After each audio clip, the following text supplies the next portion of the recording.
ওরে বাবা, এই যে শাওলিন কুংফু। ওরে বাবা রে বাবা, এই দেখি চাইনিজ কুংফু। এ তো দেখছি মার্শাল আর্ট। এই চল বাকি চল।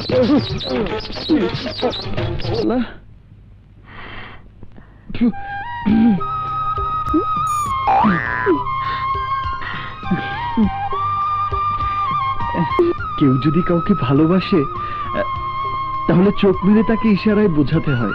তাই তুমি যেমনি আমাকে ইশারায় বুঝিয়েছ, তেমনি আমিও তোমাকে বোঝালাম আমি তোমাকে ভালোবাসি।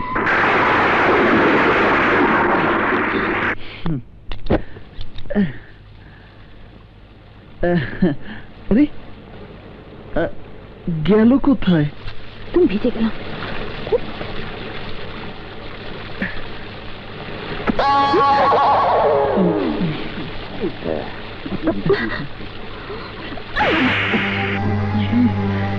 বাবা, খোঁচা মেরেছিস কেন? কিরে খোঁচা মেরেছিস?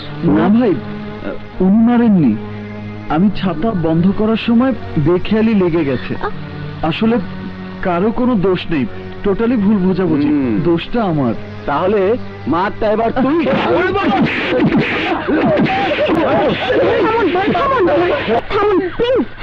জন্ম নিয়েছি আমি, তাই সেই ভুলের জন্য আমি ক্ষমা চাচ্ছি।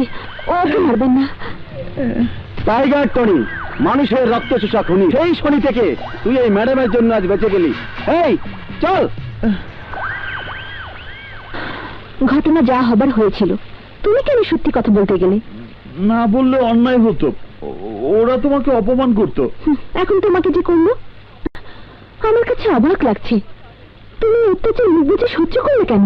তা না করে কি করব? ওই গুন্ডাদের সাথে মারামারি। উরি বাপরে বাপ, চর থাপ্পড় হজম করা সহজ, কিন্তু মারামারি করতে অনেক সাহস লাগে। অত সাহস আমার নেই। চুপ করো, তাহলে একটু আগে শয়তানদের মেরেছ কর সাহসে? কথায় আছে না, ঝড়ে বক মরে, ফকিরের কেরামতি বাড়ে। আমার বেলাও ঠিক তাই ঘটেছিল। কেমন করে যেন আমার জামার ভেতরে একটা ইঁদুর ঢুকেছিল। সেই ইঁদুর বের করার জন্য হাত পা ছোটাছুটি করছিলাম, আর তাতে চমৎকার কাণ্ড ঘটে গেল। মানুষের মাঝে বসবাস না করে তোমাকে জঙ্গলে চলে যাওয়া উচিত। তুমি চাইলে অবশ্যই